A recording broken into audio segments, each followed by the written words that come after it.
The magnate, with his heart in his fist, saw his culinary empire crumble day after day. But there was something that no one suspected. The key to saving everything was held by a despised waitress, at whose face they had just thrown a dirty rag.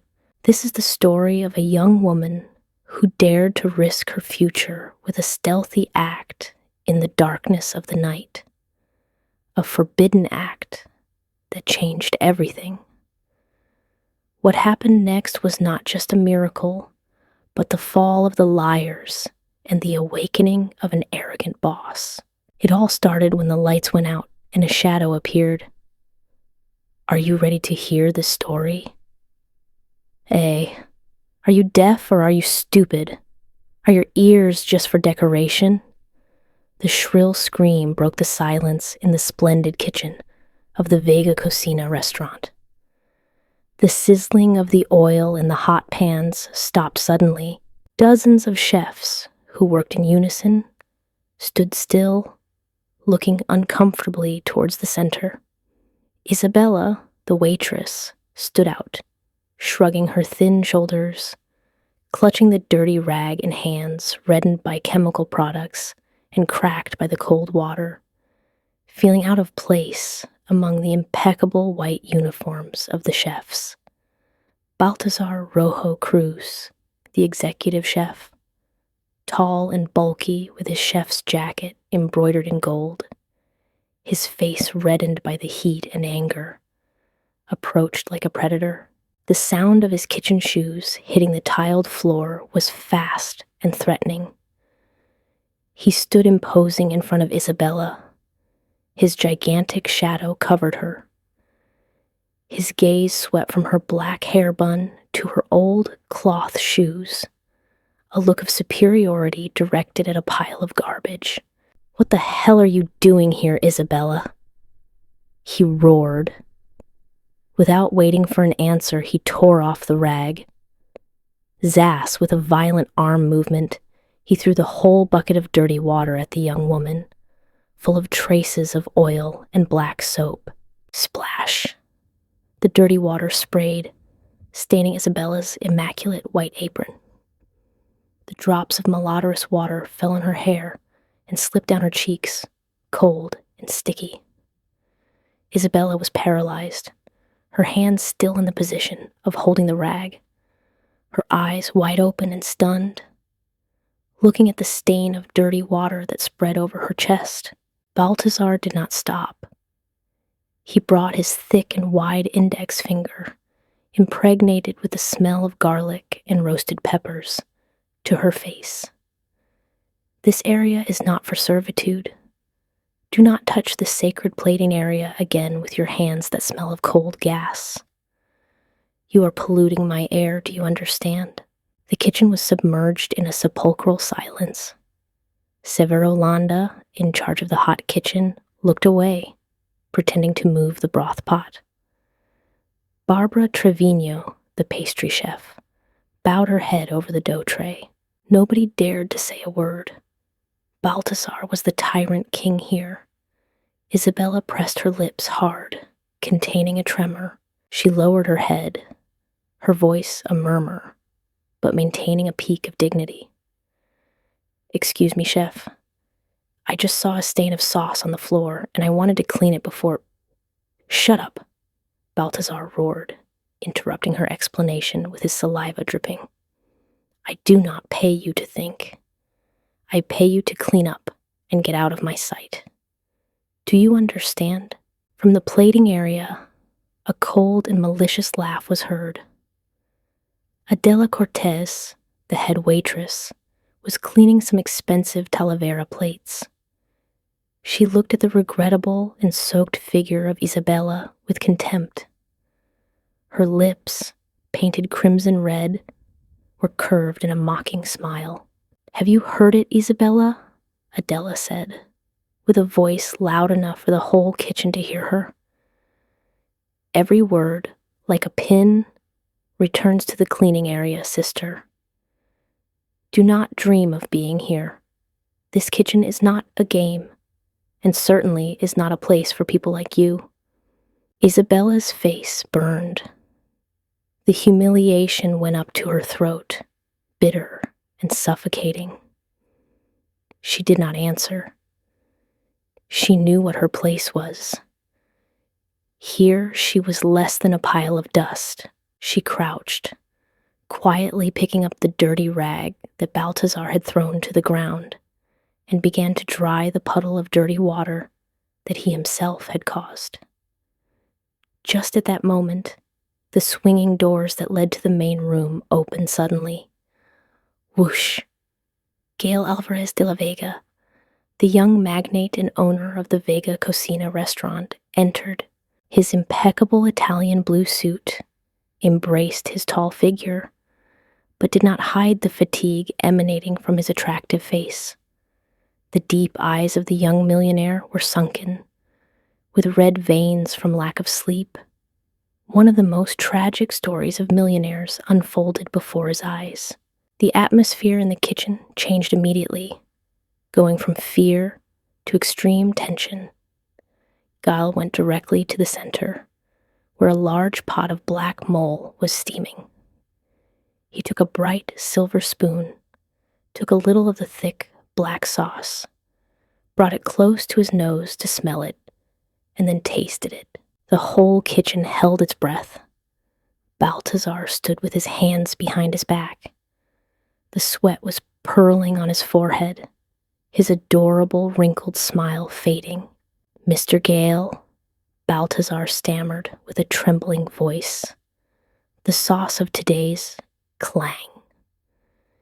Gael threw the silver spoon hard onto the floor by the pots. The shrill sound broke the silence, making everyone jump. Gael turned abruptly. His eyes, lit with anger, stuck on Baltasar. "Insipid," he roared, his deep voice like thunder. "Go on, insipid. None of you can do it now." He pointed at the sauce pot. His finger trembled with contained frustration. This dish gave the name to the Alvarez de la Vega family. It is a legacy. But what have you turned it into? Into a disaster, insulting and soulless. I swear this morning I tasted the mole in the shabby restaurant next to the Sonora market, and it was 10 times better than the sewage water. Baltasar paled, stammering, "But sir, we have followed the procedure." "Procedure?" Gael sighed, a bitter smile. He slightly kicked the leg of the stainless steel table. "Your procedure is ruining this restaurant. Customers do not eat procedures, Baltasar. They eat emotions. And this," he pointed to the sauce pot, "it is completely empty." Gael turned around, rubbing his face with his hand. His gaze unintentionally traveled the floor. He saw Isabela. The young woman was kneeling on the floor, eager to clean the stain of dirty water that Baltasar had just thrown. With her stained apron and her reddened hands, she raised her eyes and met Gael's gaze. For a brief moment, the pain and humiliation in her eyes were evident. But Gael did not see her, or rather, he saw through her. For a millionaire on the brink of bankruptcy, a waitress cleaning the floor was just part of the scene. Insignificant, senseless. He stepped over the puddle she was cleaning. The sole of his expensive leather shoes almost touched her hand, but he did not stop. Not a word of apology, not a look of pity. He went to the huge whiteboard hanging on the wall, where the exclusive recipe for mole negro was detailed. He hit the board hard. Slap. A cloud of chalk rose. "Listen," said Gael. His voice no longer groaned, but became heavy, cold as ice. "I do not care how you do it. If this recipe is not fixed by tomorrow, if sales this week do not go up, then not only Baltasar." He turned around, his sharp gaze sweeping each face crouched in the kitchen. All of you are leaving, including that damn recipe board. This is the last chance. Do not test my patience." That said, Gael turned around and quickly left through the door, leaving behind an atmosphere heavy as lead. The sound of his leather shoes faded away. The door closed suddenly. Baltasar was petrified. His face was red with anger, but he did not dare to say anything to his boss. He took it out on the wooden cutting board. Wham! The knife hit the board hard. "What are you looking at? To work!" he shouted to the scared employees. Then he turned to Isabela with a look of resentment. "And you too. Clean well and get out of here, bad omen." Isabela did not respond. She drained the cloth and continued to clean the last stains of water. As she got up to leave, she passed next to the white board that Gael had just hit. Her eyes stopped by accident on the tight lines that were on it. The phrase "cooking time, 3 hours," had been crossed out with a rough stroke of red ink. Next to it, the scribbled handwriting of Baltasar had replaced it with "cooking time, 1 hour and 30 minutes to optimize efficiency and reduce fuel costs." Isabela slightly flinched. Her heart sank with a painful heartbeat.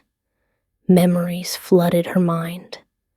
The little kitchen smoked with oak from her father, Ephraim, the talented chef and father of Isabela, the intense aroma, the serious voice of her father. "Never steal time from the fire, daughter. The fire needs time to talk to the spices. They are ruining it," Isabela murmured.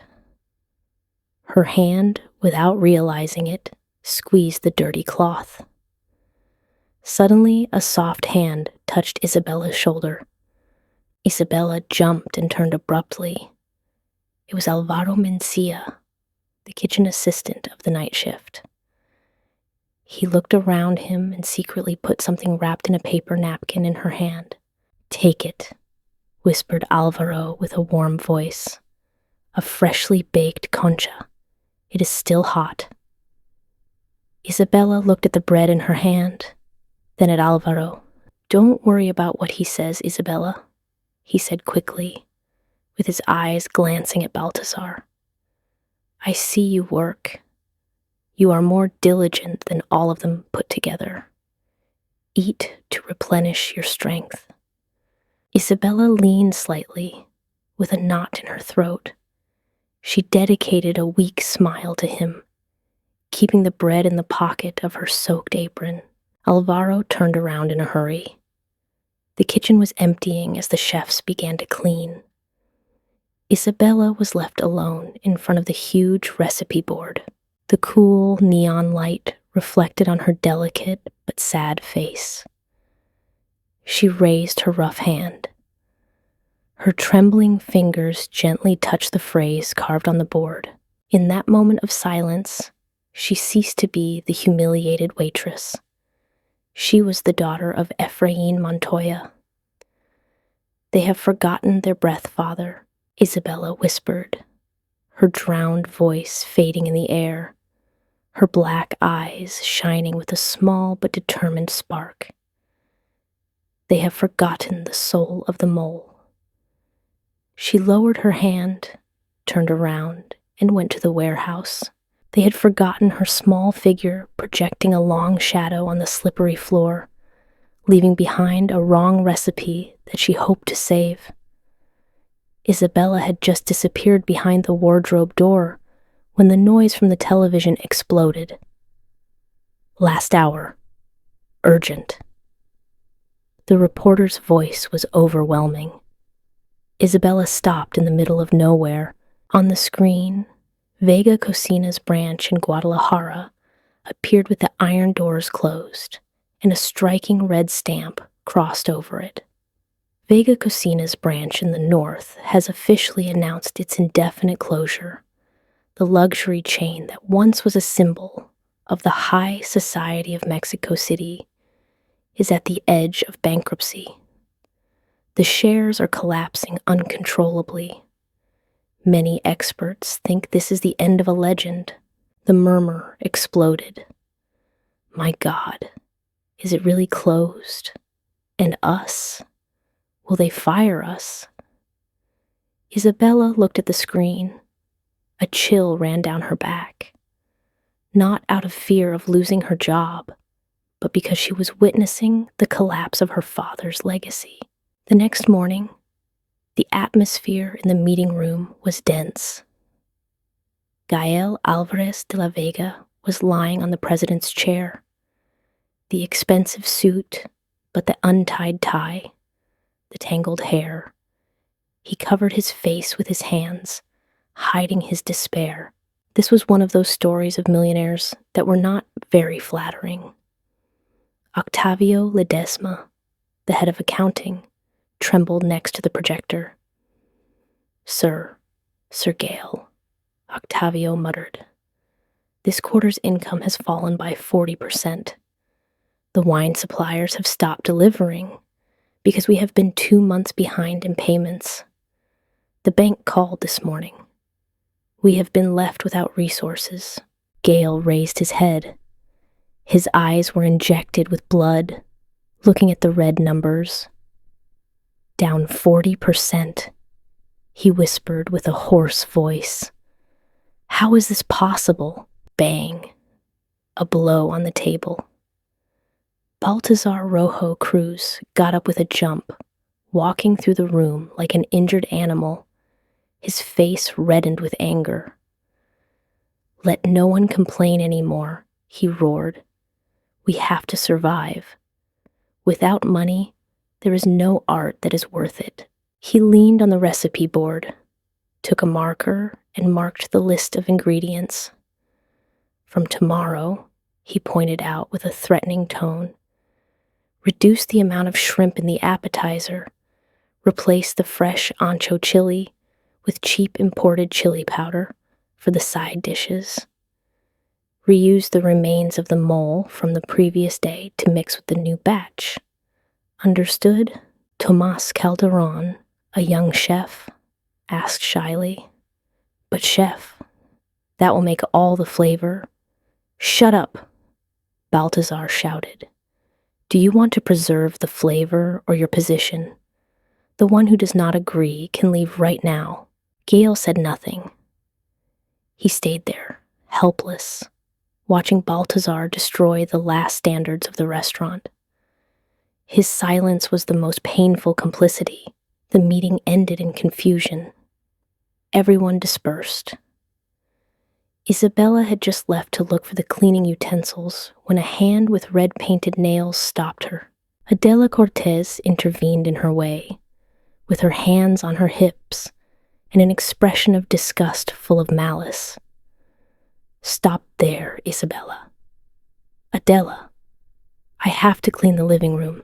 The living room is already in charge of another person, Adela interrupted, twisting her lip. Chef Baltasar is still upset about yesterday. He feels bad, so... She threw a bunch of rusty keys at Isabela. Go down to cold room number 3. Make an inventory of all the hideous stock that is there. And there are a lot of broken dishes from last week that no one has cleaned. Clean them well. If you don't finish, don't come back here for lunch. Isabela looked at the handle of cold keys in her hand. Cold room number 3 was the wettest and dirtiest place in the restaurant, full of waste. She had no right to refuse. Yes, Adela. Isabela bowed her head and quietly went to the dark staircase leading to the basement. The heavy door of the refrigerator opened, throwing out a smell of moisture, old cardboard, and food in poor condition. Only a weak yellow light illuminated the messy room. Isabela began to clean. She picked up the pieces of broken porcelain, stacked the shaking. Clink! Her foot hit a blue plastic cube. The cube turned upside down, spilling a pile of messy papers on the wet floor. Isabela sighed and bent down to pick them up. Old invoices, outdated menus, food wrappers. Her hand suddenly stopped. Among the garbage, there was a small notebook with a brown leather cover, worn out. It was full of grease, wet, and with the corners bent. But Isabela recognized it instantly. Her heart beat hard. Trembling, she took the notebook, gently shaking off the dust. It was her father's notebook. She opened the first page. The slanted and energetic handwriting of Efrain Montoya appeared. The smell of dried spices, cinnamon, and roast seemed to still float on each yellowish page. Day, month, year, black mole, uncounted proof. Isabela let herself fall to the cold floor, hugging the notebook. Memories invaded her. The darkness of the pantry disappeared. Instead, the golden light of the Mexican sun filtered through the window of the small kitchen. Efrain Montoya, with his hair between a comb and his calloused hands, was next to the fire of firewood. He gently stirred the clay pot. Little Isabela, only 8 years old, stood by his side with her eyes wide open, looking at her father. "Dad, why do we have to wait so long?" The girl, "I'm hungry." Efrain smiled and raised her in his arms. He brought his ear to the mouth of the pot that was bubbling gently. "Listen, daughter," he whispered. "Do you hear how it breathes?" "Breathing?" "That's right. The mole sauce is like people. It needs to breathe. If you force the fire, it will drown. It will become bitter and sour. The recipe written on paper is never enough, daughter. Most importantly, no one writes it." He put his hand on the left side of the girl's chest. "Listen to her breath. Never steal her time. That is the soul." The image of her father vanished. Isabela returned to the cold reality.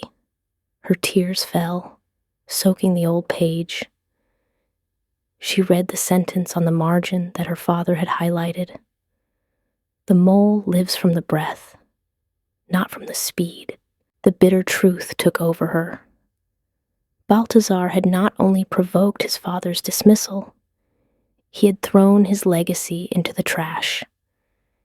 He had shortened the times, replacing patience for the rush of money. And now, Vega Cocina was weakening precisely because of that change.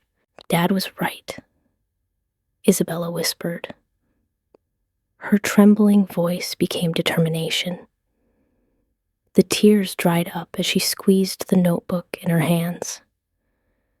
"They threw away my father's soul, but I will not do it." She got up. His eyes no longer showed resignation. In the darkness of the warehouse, a bold decision was made. This was the beginning of one of those romantic stories about love for gastronomy. That night, the clock on the wall marked 11 o'clock at night. The lights in the main kitchen were off. There was only the faint light of the emergency exit signal. The door of the cold room opened slightly. Isabela came out. She had not gone home. She sneaked cautiously into the large and empty kitchen. Everything was silent. Isabela went directly to the huge white blackboard, put her father's worn notebook on the table behind her, and with the other hand, she took the black marker that Baltasar had forgotten. She breathed deeply. There was no turning back. "I can't let them ruin it again, Father," she whispered. "I can't let Vega Cocina become a soulless body." Isabela opened the lid of the marker. The acrid smell of the ink went up to her nose. She raised her hand. The tip of the marker touched the cold surface of the blackboard. The tip of the marker whistled softly over the smooth white blackboard. A faint sound resounded in the silence, sounding strident like thunder in the night. Isabela did not erase the arrogant phrase of Baltasar. 1 hour and 30 minutes.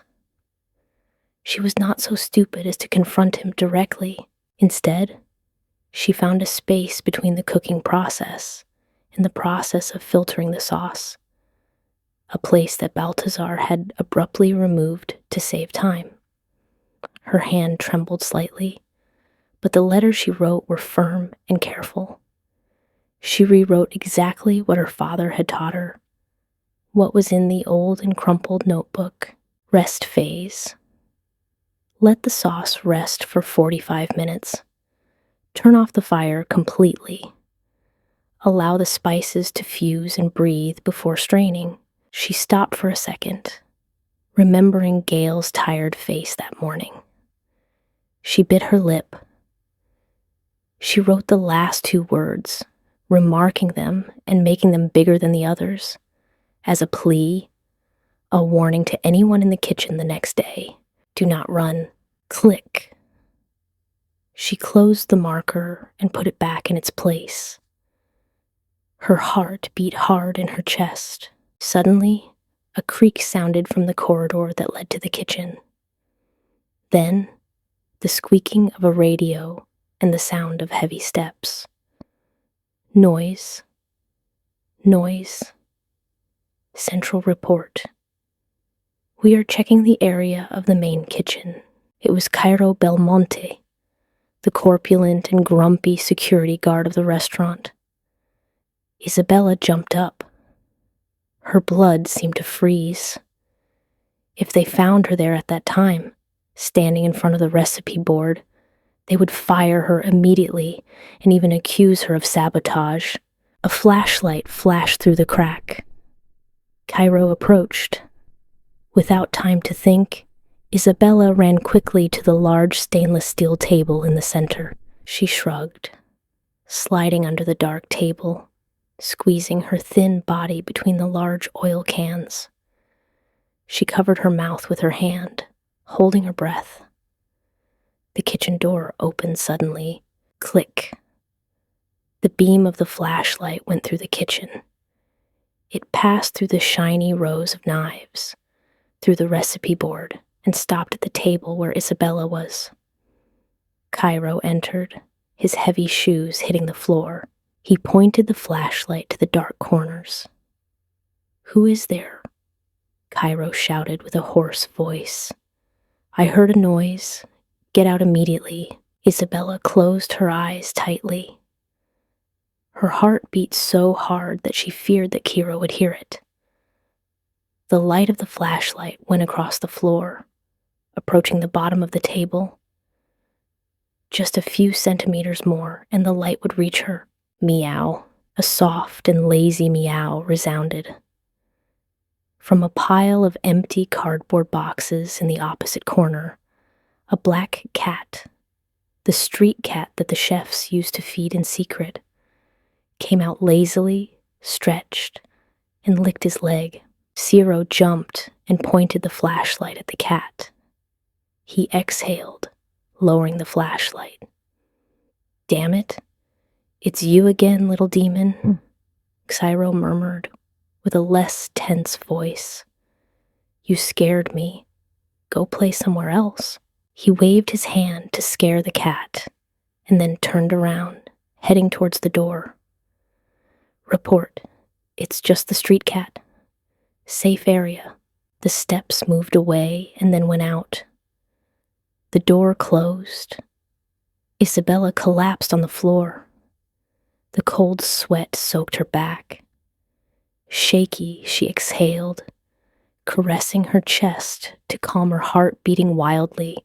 She looked at the black cat licking his fur and whispered, "Thank you."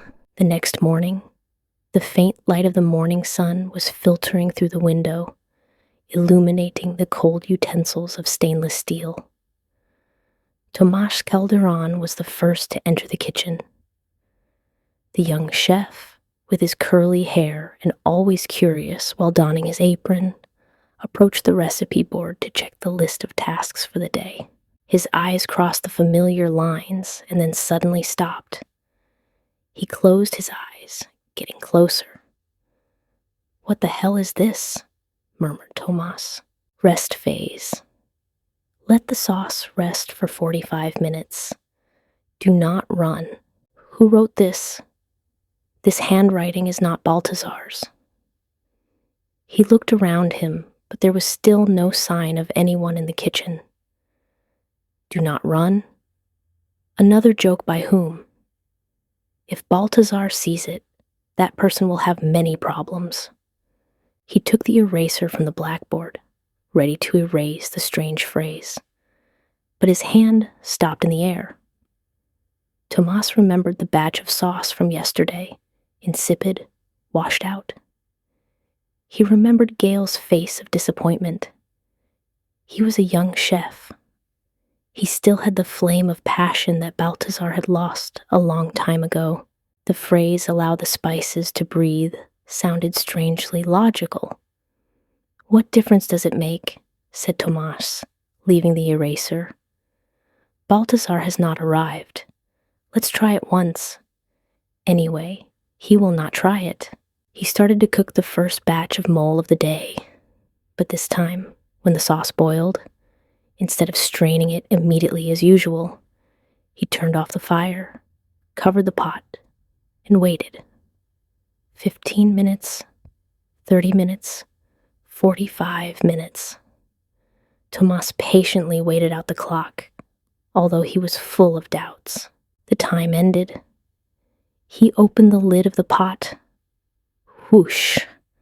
A mouthful of hot steam rose, bringing with it a fragrant and intense aroma that made Tomas step back. It was not the burnt smell of high fire. It was not the smell of chemicals. It was the smell of fusion. The smell of bitter chocolate mixed with mulatto chili. The warm smell of cinnamon, embracing the rich and creamy flavor of the cashews. An aroma with depth. "My God," Tomas whispered, inhaling with astonishment. Just at that moment, Eloy Barrenechea, the manager of the ingredients warehouse, passed with a cart through the kitchen door. He stopped, sniffing the air. "What a strange smell, Tomas." Eloy entered, with his eyes wide open behind his thick glasses.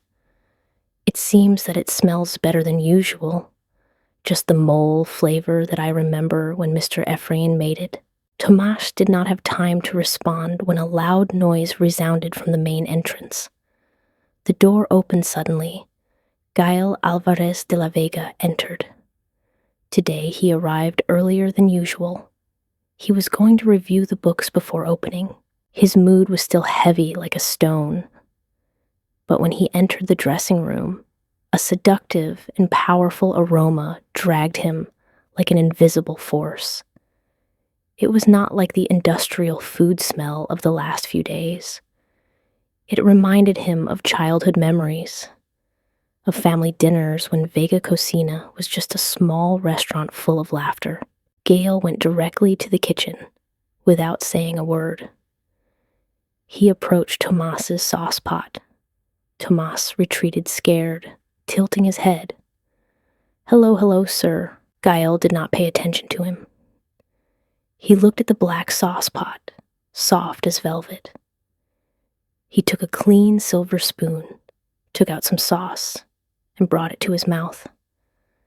The bitter and sweet chocolate flavor melted on the tip of his tongue, followed by the heat of the chilies, and finally a rich and deep flavor that spread throughout his mouth. The layers of flavor were different, but they merged perfectly. It had soul. Gael's eyes opened wide. The fatigue on his face disappeared, replaced by extreme shock. Cling! The silver spoon fell from his hand, landing on the tiled floor. Gael turned to Tomas, stammering, his trembling hand pointing to the sauce pot. This flavor? Impossible. Its soul has returned. He approached and grabbed Tomas by the shoulders, shaking him hard. Who cooked this? Tell me right now. The tingling of the silver spoon when it fell to the ground still resonated.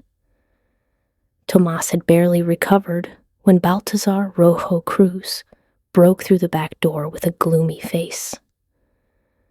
"What's wrong?" Baltasar asked, thinking that Tomas had gotten into trouble again. "Has this brat ruined the sauce again, sir? I'll scold him right away." "Shut up." Gael separated Baltasar with his eyes stuck on the sauce pot. Try this right now." Baltasar was stunned. He hurried to take a spoonful of sauce and tasted it. He made a grimace, willing to criticize, but as soon as the liquid touched his tongue, his facial muscles relaxed, his eyes opening wide at the same time. The palate of an experienced chef immediately recognized the difference. It was delicious, perfectly delicious, terrifyingly delicious. Gael stared at Baltasar. "And well, who did it? Tomas? Tell me, who told you?" Tomas glared at Baltasar and then at Gael, about to talk about the strange writing on the blackboard. But Baltasar's threatening look left him silent. Baltasar swallowed the sauce. His smart brain quickly recognized the opportunity. He cleared his throat, adjusted his neck, and smiled with sufficiency. "It was me, sir." Gael arched an eyebrow. "You?" "Yes, it was me." Baltasar hit his chest with a theatrical voice. "Last night I woke up reflecting, adjusting the recipe. This morning I told Tomas to try the new procedure. I think I have found its soul." Tomas looked at Baltasar with his eyes very open, wanting to shout that he was lying, but fearing the consequences.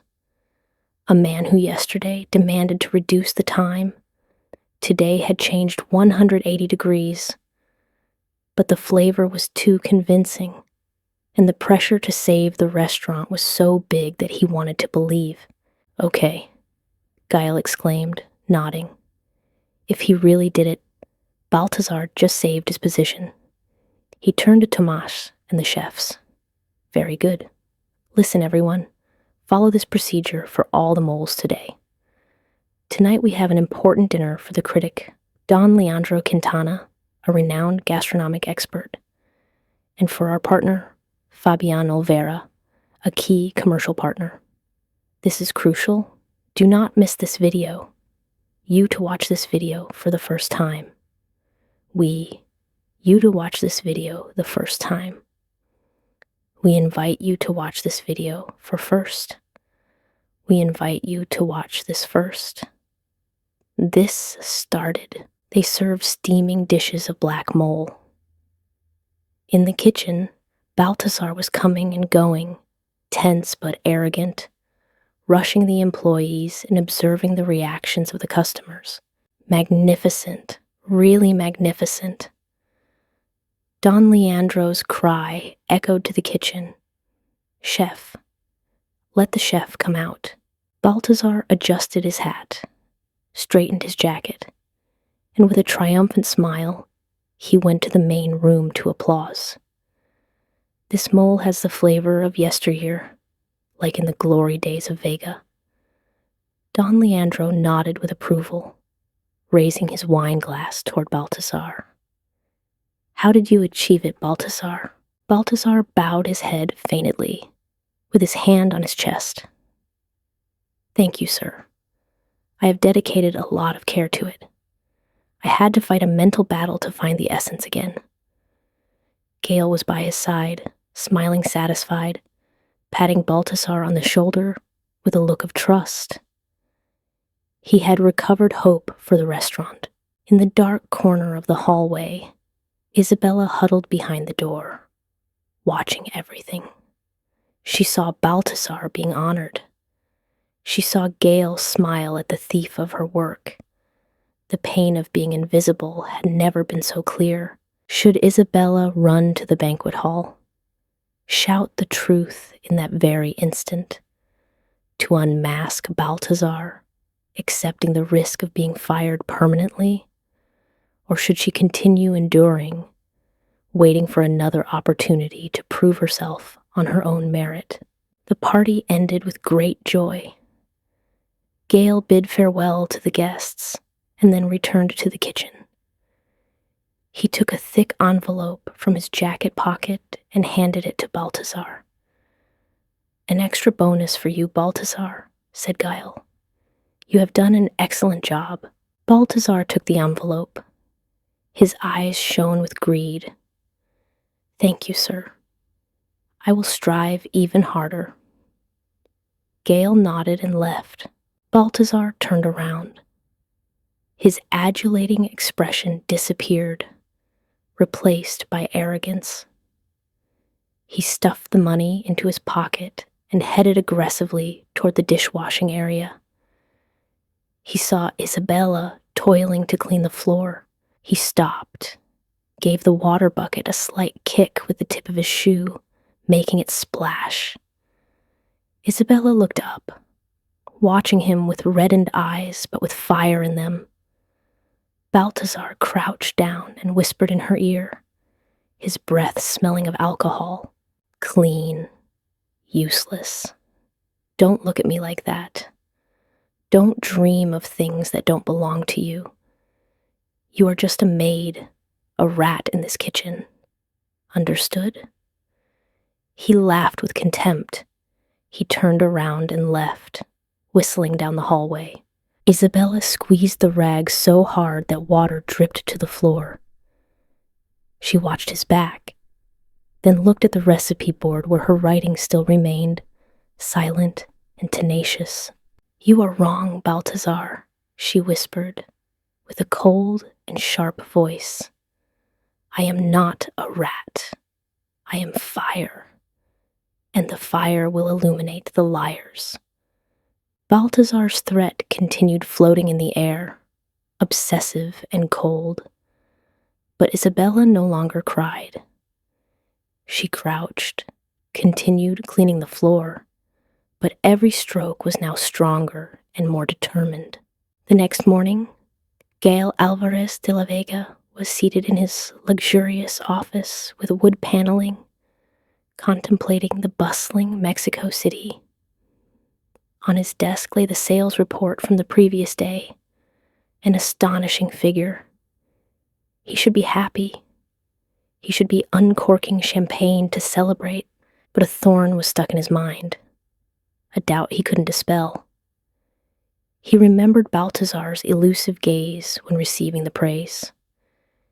He remembered Tomas's clumsiness. And above all, he remembered the previous days, when Baltasar insisted on reducing the process to optimize. How could such a conservative and greedy man change his mind overnight? An entrepreneur's instinct told him something was wrong. Gael picked up the internal phone. "Inés," he said with a grave and determined voice, "come to my office immediately and bring access to the security camera system." 5 minutes later, Inés Valdivieso, the internal supervisor with her cold face and severe black-rimmed glasses, entered. She put the tablet on Gael's desk. "I need you to review all the recordings of the main kitchen from the night before last, the period from closing until yesterday morning," ordered Gael without taking his eyes off the screen. "Pay special attention to the recipe board area. I want to know exactly who touched it." Inés nodded. Her fingers slid quickly across the touch screen, retrieving data. Camera number 4. Angle of the recipe board. Time. 2:15 a.m. The screen showed a grainy black and white image of the empty kitchen. Gael held his breath as he watched. A small figure appeared from the warehouse. It was not the corpulent and bulky figure of Baltasar. It was a slender figure, dressed in a waitress uniform. The figure approached the recipe board stealthily. The girl took the pen, wrote carefully, and then rushed to hide under the table upon hearing a noise. When the girl raised her face to look at the guard's flashlight, the dim light illuminated her face. Inez pressed the pause button, enlarging the image. "It is Isabela Montoya, Mr. Vega," said Inez, with an objective and emotionless tone. "Service staff, code 089. Gael was stunned. He stood up abruptly from the chair, leaning his hands hard on the table. "Isabela," he murmured, feeling as if a bucket of cold water had been thrown over him. "The girl I saw cleaning the floor the other day? The girl Baltasar called useless?" "Exactly," confirmed Inez. "And here." She advanced the video to the moment when Baltasar entered the kitchen the next morning. He saw the sauce pot and his expression of surprise before setting up his farce to claim the credit. Everything was as clear as day. The truth, raw and ugly. Baltasar was an imposter, and the real hero was the person he had despised the most. Gael clenched his fists. Anger rose to his chest, not for having been deceived, but for his own blindness. This was one of those stories of millionaires who have to face a harsh reality. "Call a meeting," said Gael with an icy voice. "Right now, in the main kitchen, everyone." 15 minutes later, the kitchen of Vega Cocina was plunged into tension again. The chefs were lined up, Baltasar at the front, still with an air of sufficiency, but with restless eyes, worried by Gael's furious expression. Adela and the service team huddled to one side. Gael entered, with Inez right behind. He made no introduction. He went directly to Baltasar, looking at him with an expression that seemed to want to destroy him. Then he turned to the crowd. His gaze stopped in a corner of the room, where Isabela was shrinking away. "Isabela Montoya," Gael called her with a resonant voice, grave and cold. "Come here, right now." The whole kitchen stirred. Giggles and mocking whispers emerged. "What happens now? Surely she broke something again. I thought she would be promoted. Now she gets fired. Well deserved." Baltasar laughed out loud with a mocking tone. "Come on, little sister. Don't keep the boss waiting. Go back to your sink. Or better yet, get out of here." Isabela advanced, with trembling legs but striving to keep her back straight. She planted herself in front of Gael, small and alone in the middle of the ring of inquisitive looks. Gael paid no attention to Baltasar. He looked directly into Isabela's eyes. "You," he pointed to the recipe board. "Why did you know the resting step of 45 minutes? Why did you know to add the phrase, 'do not run'? Who taught you?" Baltasar said it was his idea. Gael's question fell like a bomb. Baltasar's smile vanished. His face went from red to white as chalk. He stammered.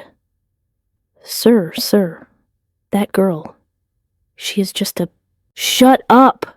shouted Gael, not deigning to look at him. "I am asking her."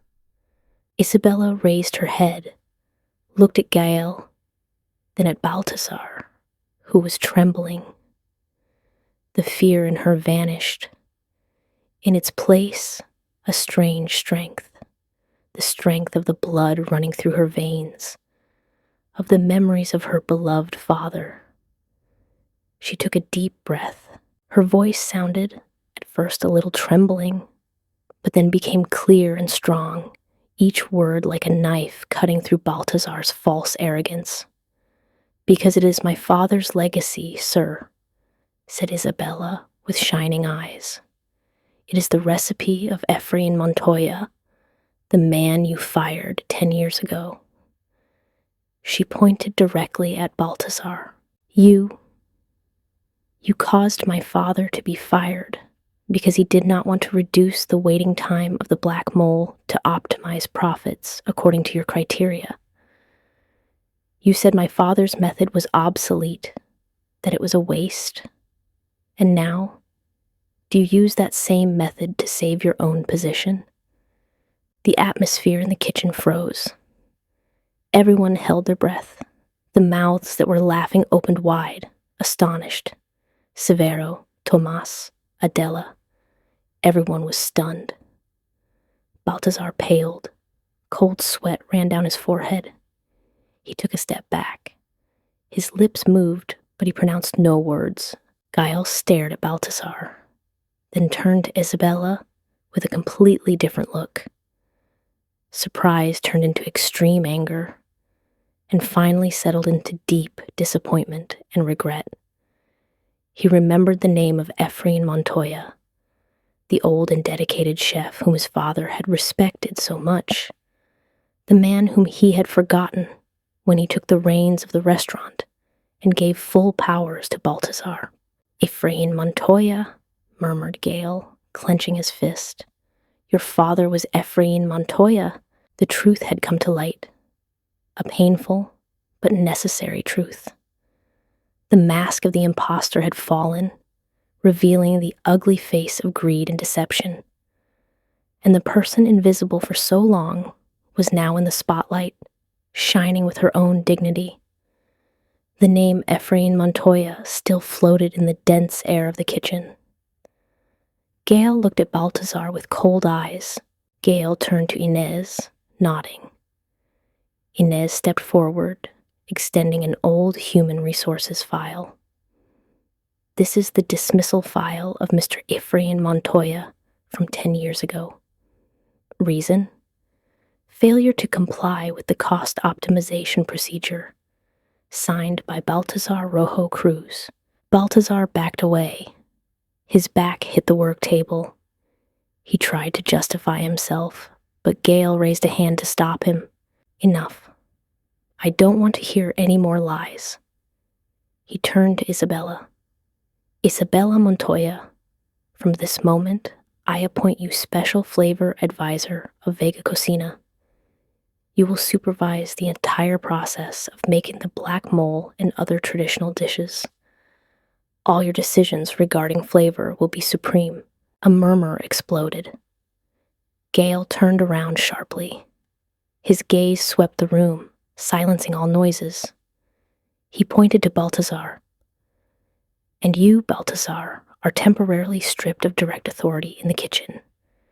You will keep your title of chef, but you will be under Isabela's supervision. Any act of insubordination will result in immediate dismissal without compensation. Understood?"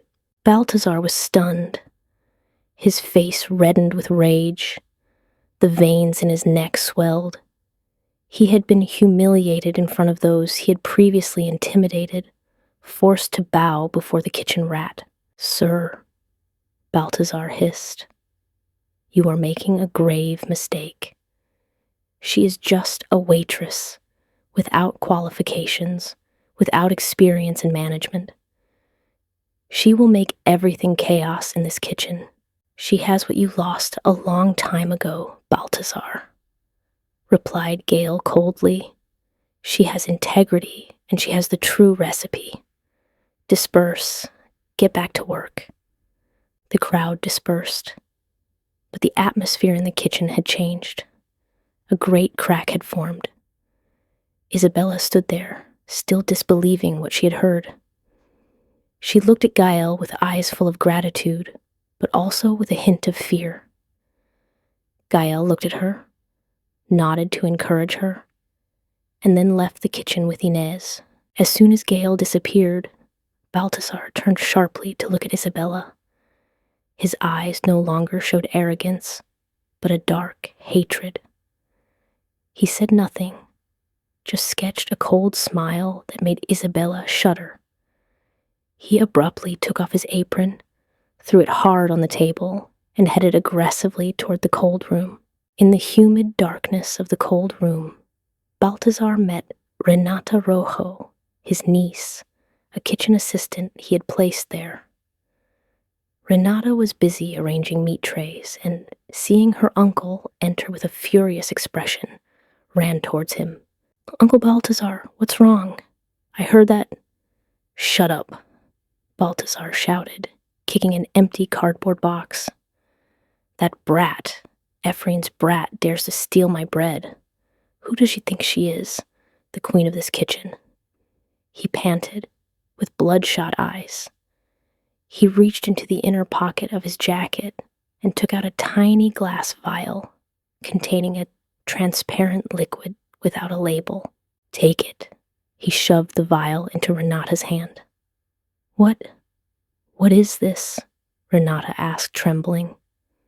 "Concentrated essence of bitter melon and citric acid," whispered Baltasar with a poisonous voice. "Colorless, odorless, but a few drops are enough to turn the best broth into bitter, undrinkable sewage water."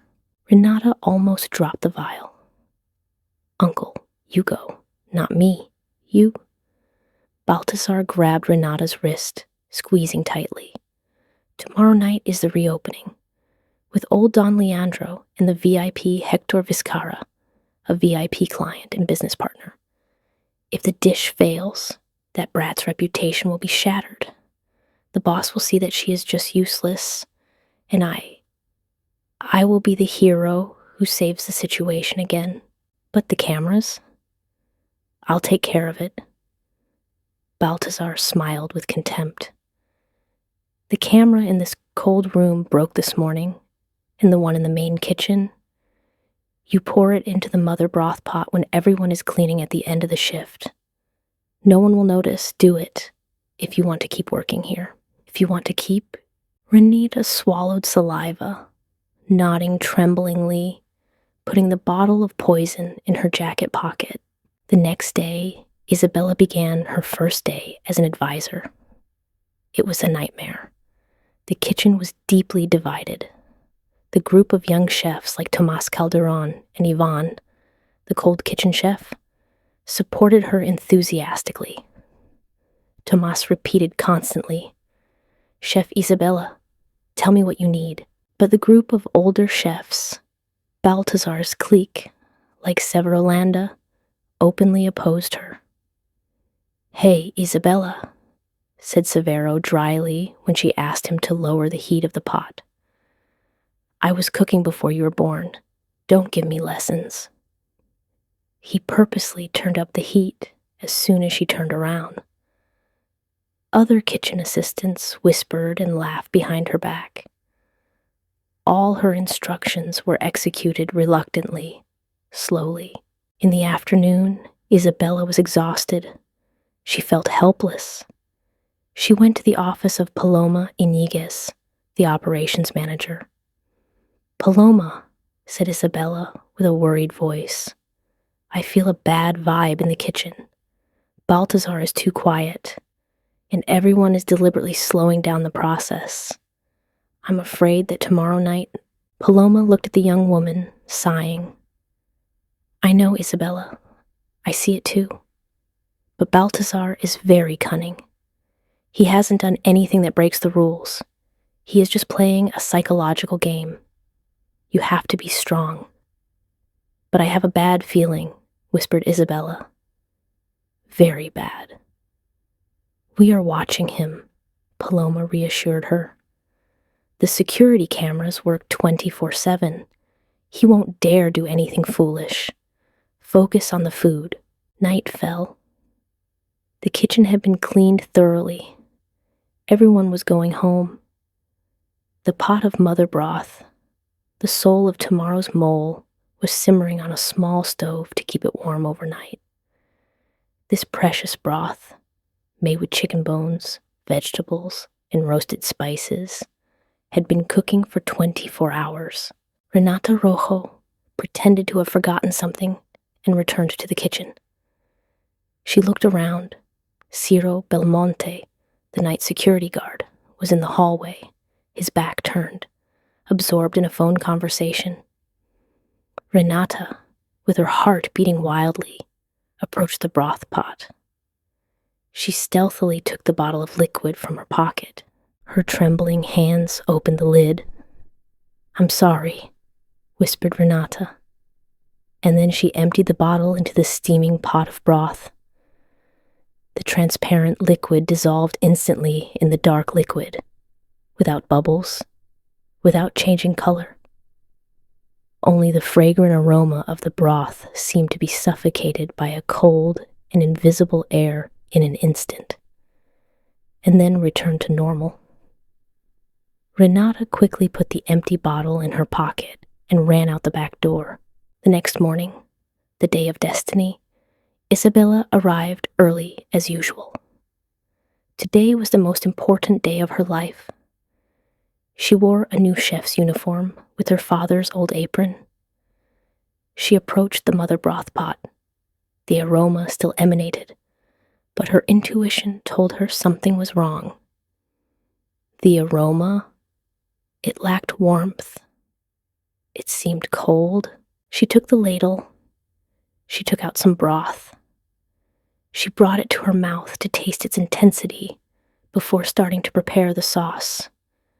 As soon as the liquid touched her tongue, Isabela's eyes opened with horror. Puff! She spat the mouthful of water onto the floor. She coughed violently, her throat burning from a bitter and terrible taste, as if she had just drunk something very unpleasant. Her face was pale. Her hands and feet were trembling. She looked at the huge pot of broth, the heart of the feast, today at noon. "My God!" Isabela shouted, the scream breaking the silence of the morning, full of desperation. "What is this? It is bitter, spoiled, completely spoiled." She collapsed on the floor.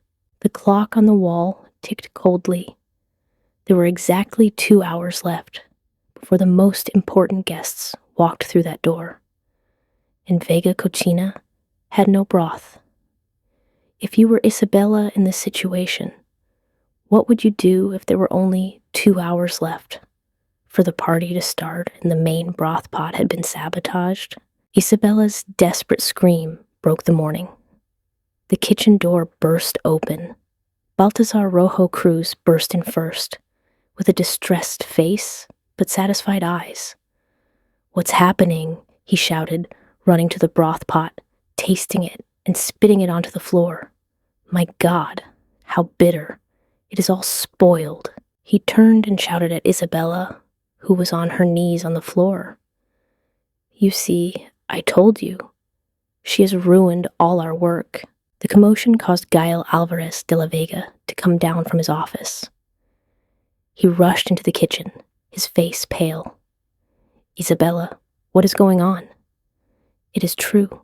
We have no time." Isabela raised her head with watery eyes but a fiery gaze. "It is not my fault, Mr. Vega. I checked it last night. Someone has spoiled it. Someone put something strange in this broth." "Don't give me excuses," Baltasar shouted, drowning out her voice. "You are inexperienced. You left the temperature wrong. You spoiled the broth, and you blame whom? Now we are all dead." Paloma Iñiguez and Camila Ortega, the operations managers, also ran in, their faces livid. "Mr. Gael," said Paloma with a hasty and trembling voice, "the VIP customers arrive at 11. If we don't have a main course, we are lost. The permanent closure is certain." Gael held his head, feeling as if the ceiling were falling on him. He looked at Isabela with eyes full of doubt and disappointment. "Isabela, I trusted you. Baltasar seized the opportunity. He approached, hitting his chest. Sir, we have no other choice. Leave it to me. I have 2 boxes of industrial mole sauce, imported, in the reserve warehouse. We will use them to put out the fire. A little more strong spices, a little chemical sweetener. The customers won't notice. Saving honor is the most important thing now.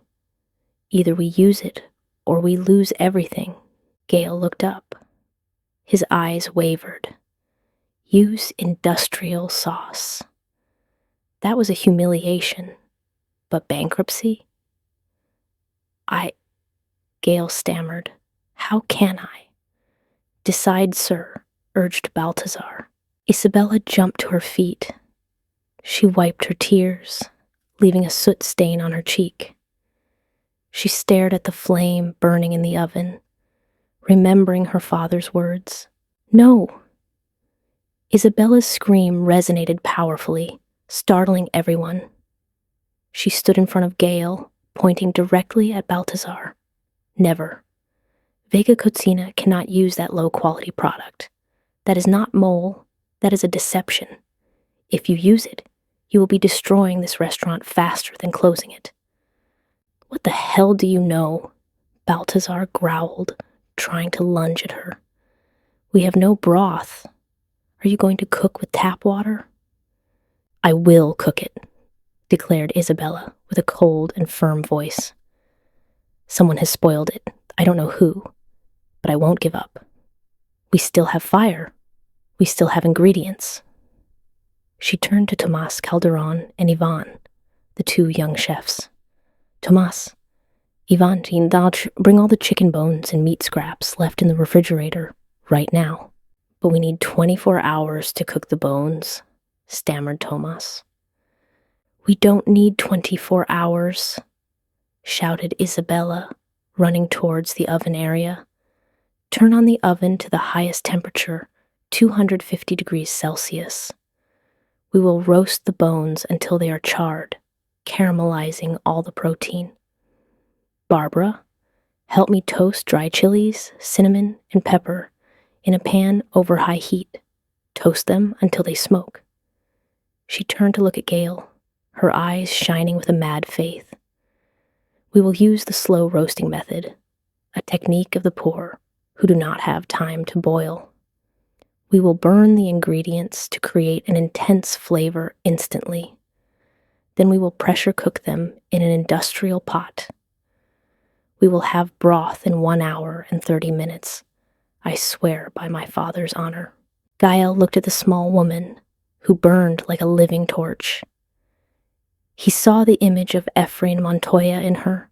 He saw the audacity of those who truly love their craft. He turned to Baltasar, who was trying to object. Shut up, Baltasar, said Gael coldly, then turned to Isabela. Do it. Save us. The whole kitchen exploded into activity. Tomas, chicken bones, Ivan, pressure cooker, Barbara, chilies, Isabela directed like a general. The sound of knives, the crackling of fire, the clash of metals resonated ceaselessly. The smell of roasted bones and burnt chilies spread, drowning out the bitter smell of chemicals. Time passed every second. The clock ticked backwards relentlessly. 30 minutes, 15 minutes, 5 minutes before service time. The pressure cooker whistled. Isabela opened the lid. A fragrant aroma rose, rich, deep. She tasted it, nodded. Tears welled up in her eyes. It was delicious, and it was even better than the original. Strain the sauce. Plate up, she ordered. Baltasar was in a corner of the room, his face livid. He saw how his plan vanished into thin air. He did not resign himself. While Isabela carried the last tray of half-burnt chicken bones to pour them into the second batch of sauce, Baltasar pretended to pass hurriedly and intentionally gave her a strong shove with his shoulder. Useless. Your efforts are in vain. You will fail miserably, he hissed. pushing her hard so she would fall near the stove. The tray of bones tilted. Isabela lost her balance, but a firm hand reached out in time. Diego Hernandez, the silent chef, had been there the whole time. He quickly held the tray of bones with one hand, and with the other grabbed Isabela's shoulder, helping her regain her balance. He turned and looked directly at Baltasar with a decided and threatening look. "Chef Baltasar," said Diego loudly, with a firm tone, loud enough for Gael, who was nearby, to hear. "Please, stay calm and keep your distance. We are working to save this restaurant." Baltasar was startled and backed away, his face livid upon seeing Gael's cold gaze stuck on him from behind. The improvised mole Ephraim was finished on time. The steaming dishes, delicately decorated, were served. In the lounge, Gael and the entire staff held their breath, huddled behind the door. They saw Don Leandro Quintani bring a spoonful of the black sauce to his mouth. Beside him, Hector Vizcarra also waited. Old Don Leandro brought the spoon to his mouth, closing his eyes. 1 second, 2 seconds, 3 seconds, which became eternal. The silence was such that the beating of hearts could be heard. Then a slow smile was drawn on the lips of the demanding judge. The silence took over the Vega Cocina restaurant, so dense that the slight clinking of a fork against a porcelain plate from a nearby diner resonated like a bell. All eyes, Gael's, Isabela's, the employees hidden behind the kitchen door, and even Baltasar's, who was trembling in the corner of the bar, were fixed on the wrinkled face of Don Leandro Quintana. The veteran food critic kept his eyes closed, as if submerged in a world of distant memories. Then a tear rolled down his cheek. Don Leandro opened his eyes. He did not look at the plate, but into the distance, his trembling voice breaking the silence. "This flavor," he choked up, putting down the spoon. "This is Ephraim's flavor. This is the smell of oak smoke, the smell of patience, the smell of love. 10 years since I saw the soul of Vega Cocina."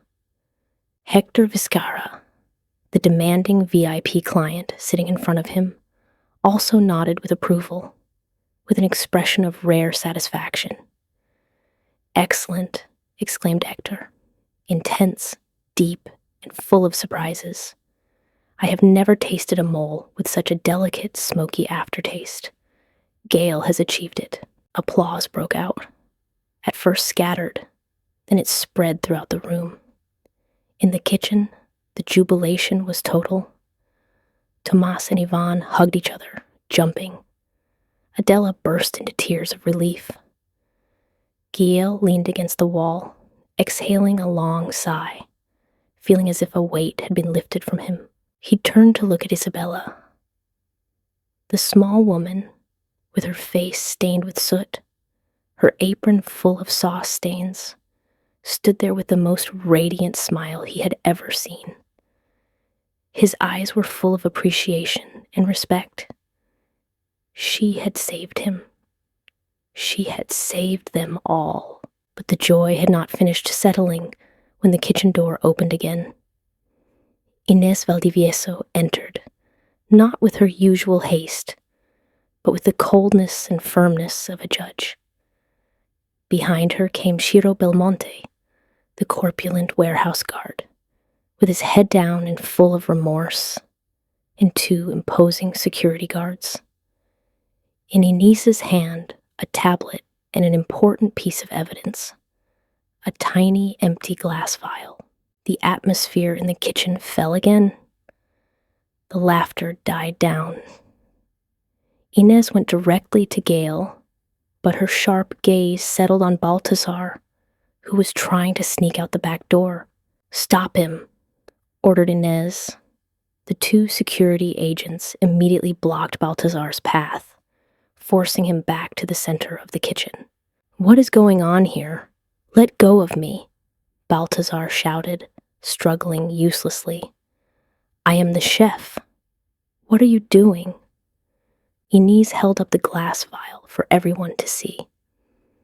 "I think we have some questions to clear up," said Inez, with an icy voice, interrupting Baltasar's screams.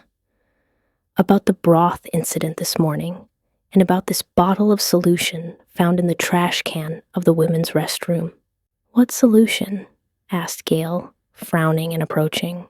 "Concentrated bitter melon extract with acid," answered Inez. "The only thing that can turn 50 liters of sweet broth into an undesirable flavor in a matter of seconds, without leaving a trace of color." Gael was stunned. He turned to look at Baltasar, then at Renata Rojo, his niece, the kitchen assistant, who was trembling behind her uncle, her face livid. "And this is the proof." Inez turned on the tablet, connecting it to the large screen hanging on the kitchen wall. The video appeared with every detail sharp. It was a recording from inside the dark, cold room. Baltasar and Renata were whispering. Baltasar shoved the vial into Renata's hand with a perverse expression. "Pour it into the main broth pot tomorrow night. No one will notice." Baltasar's voice resonated clearly through the speaker, making the whole kitchen shiver with cold. Then, the scene of Renata sneaking into the kitchen last night, pouring the liquid from the vial into the broth pot. Ciro Belmonte stepped forward with a breathless voice. "Sir, I'm sorry. Last night Baltasar entered the cold room, said the camera was broken and needed urgent repair, and asked me to turn off the surveillance system in the hallway. He gave me this envelope with money." Ciro, trembling, put the envelope on the table. But he didn't know that the camera inside the cold room had its own backup power supply. The raw truth came to light. There was no room for denial. Baltasar stood petrified, his face going from red to livid. He looked around, seeking compassion, but only received looks of disgust and contempt from those who previously feared him. "No, it's a fake video. Ciro is lying," Baltasar shouted desperately. "Renata, say something. You did it alone, right? I had nothing to do with it." Renata burst into tears, pointing at Baltasar. "You forced me. You told me that if I didn't do it, you would fire me and tell my family that I had stolen." Isabela came out of the crowd, approached Baltasar, looked at him, the one who had humiliated her, the one who had caused her father's dismissal, the one who had almost ruined everything. But in her eyes there was no hatred, only compassion for a man who had lost his soul. "You cannot make my father's recipe disappear, Baltasar," said Isabela, with a quiet voice but resonating with authority. "You cannot put out the fire. You have only destroyed your own honor, and that, for as much money, for as much power as you have, you will never be able to recover." Gael was by her side, looking at Baltasar with extreme disgust. He felt nauseous. Had he trusted this man for so many years? Had he allowed someone with such inappropriate conduct to direct his family's legacy? I trusted you, Baltasar," said Gael, his voice trembling from holding back anger. "I gave you everything, and you repay me with this despicable betrayal." "Sir, let me explain," Baltasar stammered, about to kneel. "Enough!" Gael shouted, interrupting his plea. He pointed to the door. "Take off your apron, right now," ordered Gael, each word like a hammer. "And you too, Renata, his niece, out of my sight before I change my mind and call the police to report you for sabotage and conspiracy to damage the brand. Baltasar, trembling, took off his chef's apron with his name embroidered, the symbol of the power he had once held. He threw it on the ground, right at Isabela's feet. Vega Cocina has no place for those without a conscience, continued Gael with a cold voice. It has no place for malice. 2 security agents took Baltasar and Renata out the back door. The whole kitchen remained in silence. Only the shuffling of the defeated footsteps and Renata's stifled sobs were heard. The back door slammed shut, completely cutting off the presence of Baltasar Rojo Cruz and Renata from Vega Cocina. Inside, the atmosphere was as if it had just been purified after a great storm. The employees looked at each other, exhaling with relief.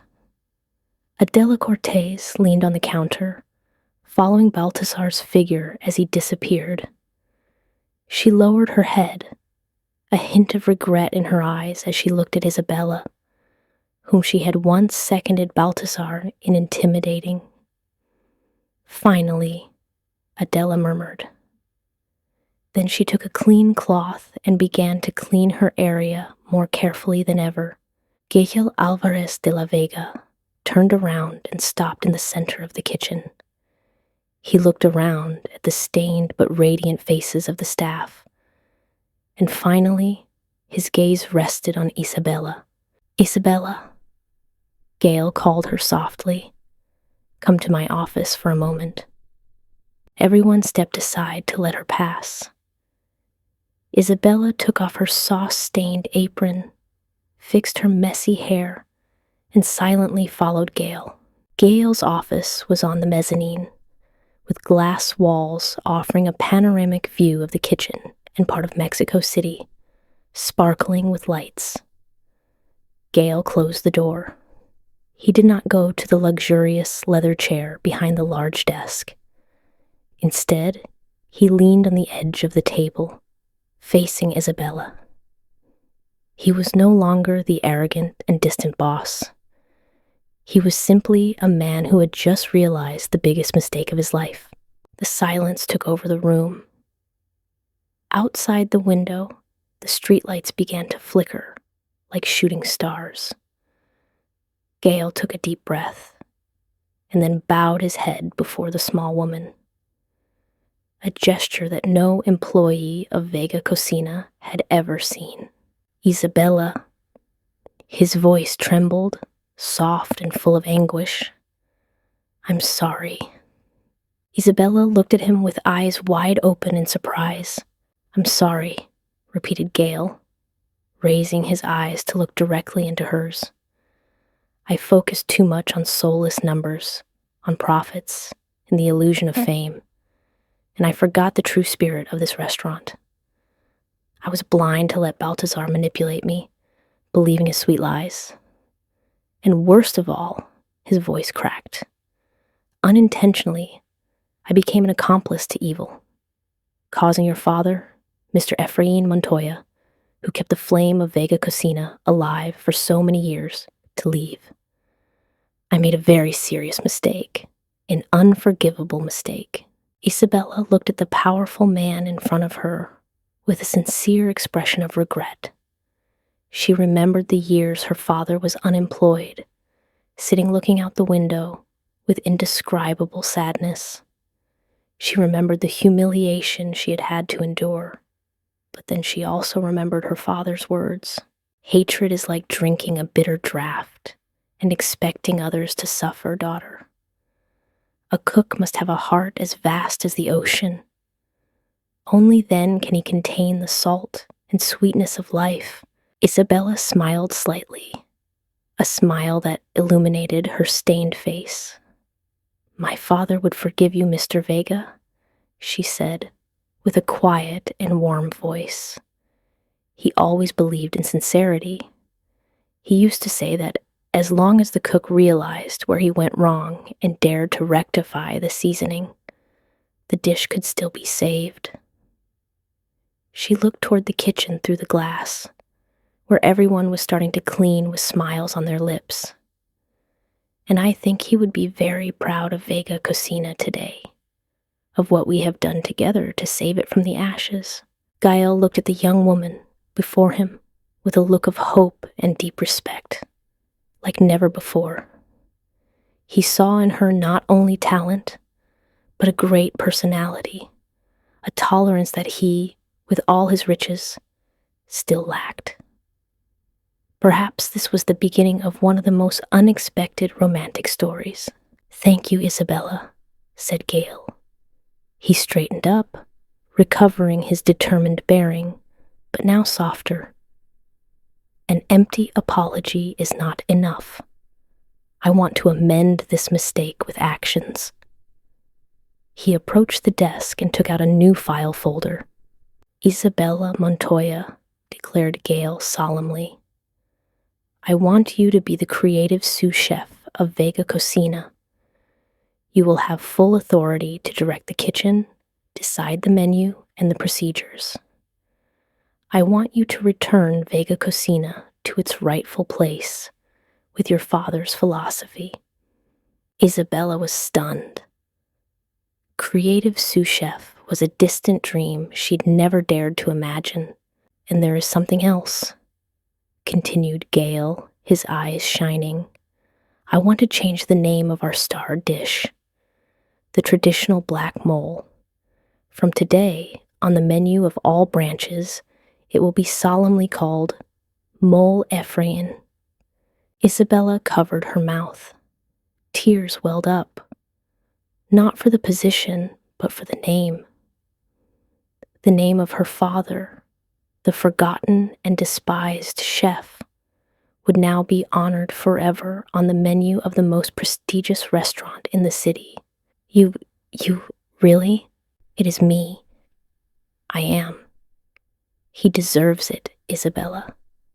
And you too, said Gael with a firm voice. She cried.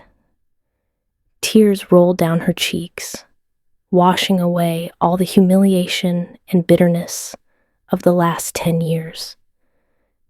They were tears of happiness, of justice, and of liberation. Gael approached and extended his hand. Not the formal handshake of a boss to an employee, but the handshake of teammates. So, shall we start again? Sous Chef Isabela? He asked, smiling sincerely. Together we will make Vega Cocina great again.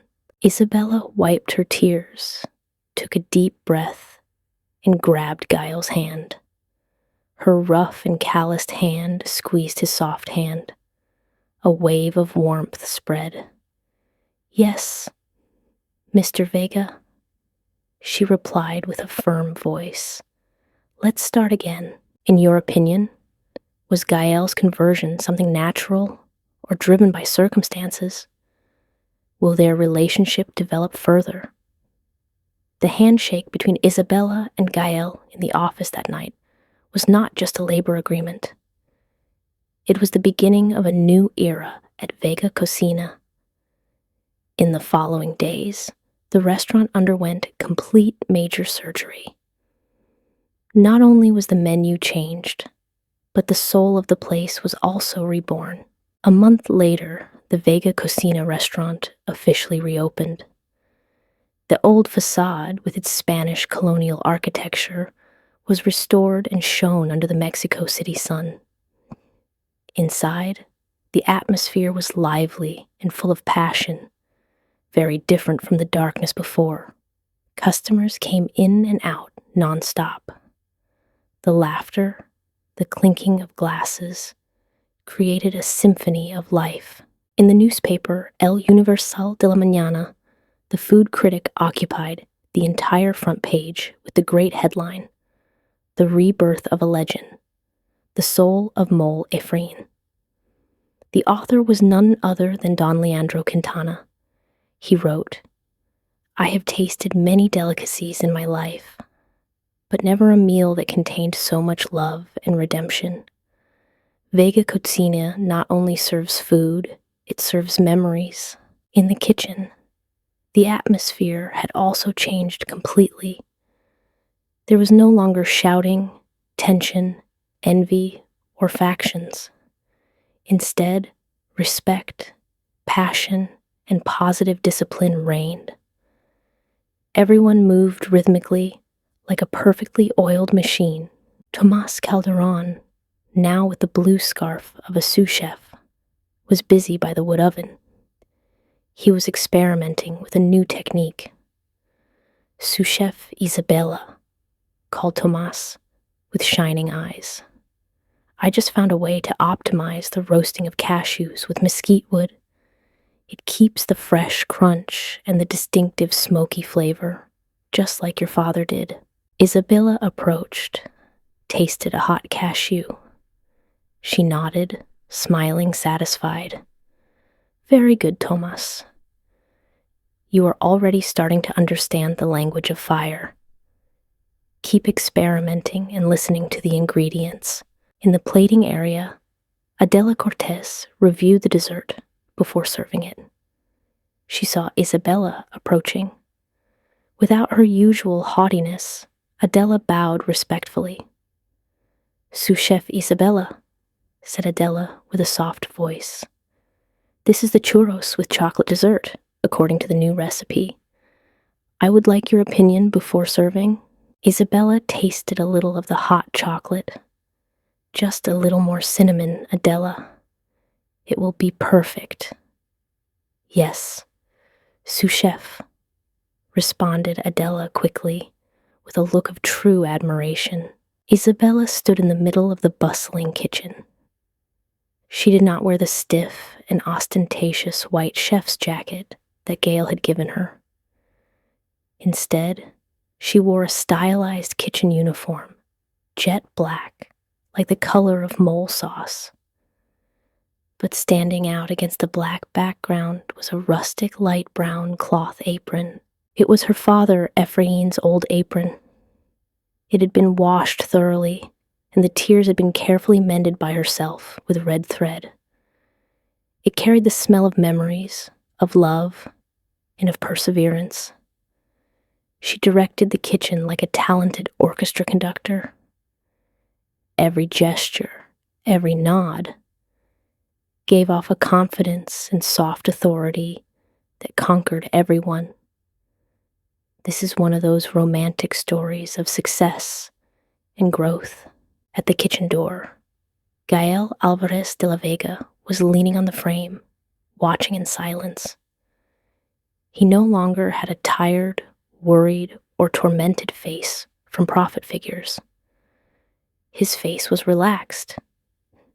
His gaze toward Isabela contained admiration and something warmer than simple camaraderie. I found it, murmured Gael, as if speaking to himself, with a slight smile on his lips. What money can never buy. The soul of Vega Cocina has truly returned. One of the stories of millionaires with the happiest ending. He had learned the biggest lesson of his life. The true value of a business does not lie in cold financial reports, but in the people, in the legacy, and in the heart they put into every product. He had been completely transformed by this small but tenacious woman. Gael nodded to Isabela and then turned around to go out to the lounge to receive the guests, leaving the stage to the queen of the kitchen. When the kitchen cleared a little, Isabela approached the huge recipe board. The board was now spotless. The scribbled lines and meticulous calculations of Baltasar had been erased without a trace. Isabela took the marker, wrote a single sentence with firm and careful handwriting in the lower right corner of the immaculate whiteboard.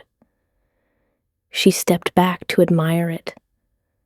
The phrase appeared simple but powerful, like a warning from the past to the future, a guide for everyone who entered this kitchen. Do not run. It was an eternal reminder of the value of patience. that good food needs time, that lasting success needs a foundation, and that people must be put in the right place to shine. The serene picture of the sunset at Vega Cocina has closed a fictional story full of drama, but its echo opens us to very real reflections. This story is a journey of awakening consciousness with a deep educational lesson. The true value of a person or a legacy does not lie in the speed of change or quick profits, but in the constancy of their essence, sincerity, and unwavering faith in every breath that time nourishes. Gael's final action, changing the name of the star dish to Mola Ephraim and granting Isabela control of the kitchen, said it all. He recognized that Vega Cocina's greatest asset was not the turnover, but the soul in every dish, transmitted with love and patience. And Isabela, the little girl who had been trampled on, rejected the ostentatious chef's jacket to put on her father's old apron. This was a choice to preserve her dignity and her oath to the soul of gastronomy. She did not seek fame, but only wanted to revive and protect the philosophy of do not run. After watching this, one learns that the appreciation of roots and firmness in true values will always be the most solid foundation. Have you ever had to fight to protect a value you believe in, despite being despised? Or where are you following us from? Share in the comments. If you agree that a legacy must be protected with loyalty and constancy, leave the comment, "I value legacy." Do not forget to subscribe to the channel, like, and share this video so that, together with magical stories, we can spread positive values. Thank you for listening, and see you in the next meaningful stories.